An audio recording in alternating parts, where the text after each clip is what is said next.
ओं श्रीमहागणाधिपतये नमः। श्रीमहासरस्वत्यै नमः। श्रीगुरुभ्यो नमः। हरिः ओं। अथ श्री वंशवृद्धिकरं दुर्गाकवचम्। शनैश्चर उवाच भगवन् देवदेवेश कृपया त्वं जगत्प्रभो वंशाख्यं कवचं ब्रूहि मह्यं शिष्यायते नघा। यस्य प्रभावात् देवेश वंशो वृद्धिर्हि जायते। सूर्य उवाच शृणुपुत्र प्रवक्ष्यामि वंशाख्यं कवचं शुभं। सन्तानवृद्धिर्यत्पाठात् गर्भरक्षा सदा नृणां। वन्ध्यापि लभते पुत्रं काकवन्ध्या सुतैर्युता। मृतवत्सा सपुत्रा स्यात् श्रवद्गर्भा स्थिरप्रजा। अपुष्पा पुष्पिणी यस्या धारणाच्छा सुखप्रसूः। कन्या प्रजा पुत्रिणी स्यातेतत् स्तोत्रप्रभावतः। भूतप्रेतादिजा बाधा या बाधा कलिदोषजा।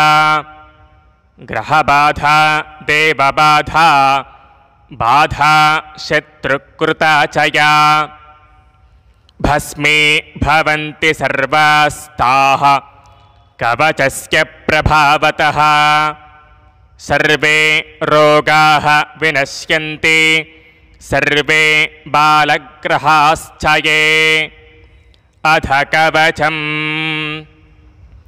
पूर्वे रक्षतु वाराही चाग्नेयामम्बिका स्वयं। दक्षिणे चण्डिका रक्षेत् नैऋत्यां शववाहिनी। वाराही पश्चिमे रक्षेद्वायव्याञ्च महेश्वरी। उत्तरे वैष्णवी रक्षेत् ऐशान्यां सिंहवाहिनी। ऊर्ध्वन्तु शारदा रक्षेदधो रक्षतु पार्वती।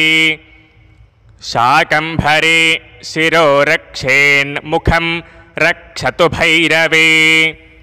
कण्ठं रक्षतु चामुण्डा हृदयं रक्षताच्छिवा। ईशानी च भुजौ रक्षेत् कुक्षिं नाभिं च कालिका। अपर्णाह्युदरं रक्षेत् कटिं बस्तिं शिवप्रिया।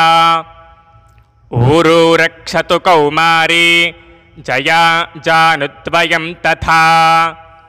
गुल्फौ पादौ सदा रक्षेत् ब्रह्माणी परमेश्वरी।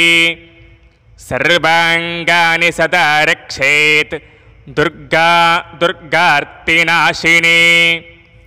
नमो देव्यै महादेव्यै दुर्गायै सततं नमः।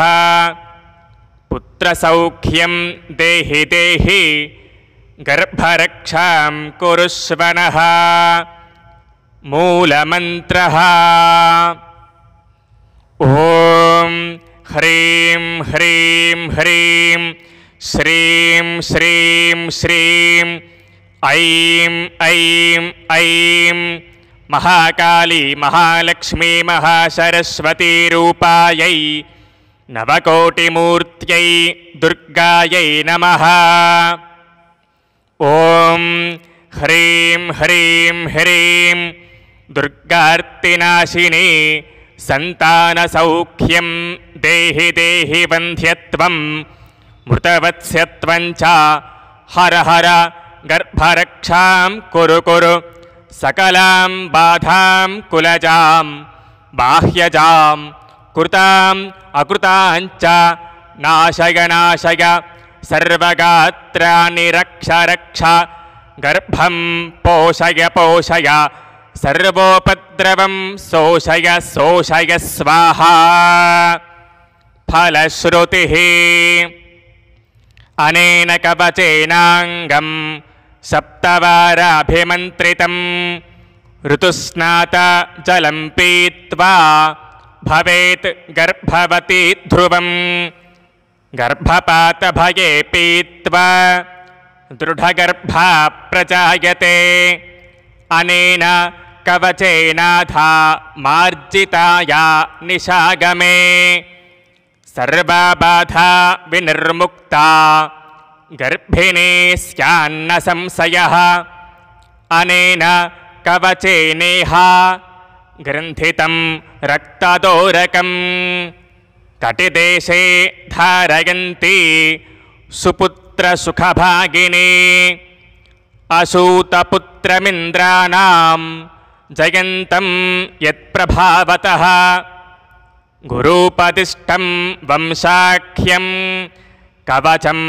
तदिदं सदा गुह्यात् गुह्यतरं चेदं न प्रकाश्यं हि सर्वतः धारणात् पठनादस्य वंशछेदो न जायते इति श्री वंशवृद्धिकरं दुर्गाकवचं सम्पूर्णं सर्वे जनाः सुखिनो भवन्तु लोकाः समस्ताः सुखिनो भवन्तु ओम नमः शिवाय।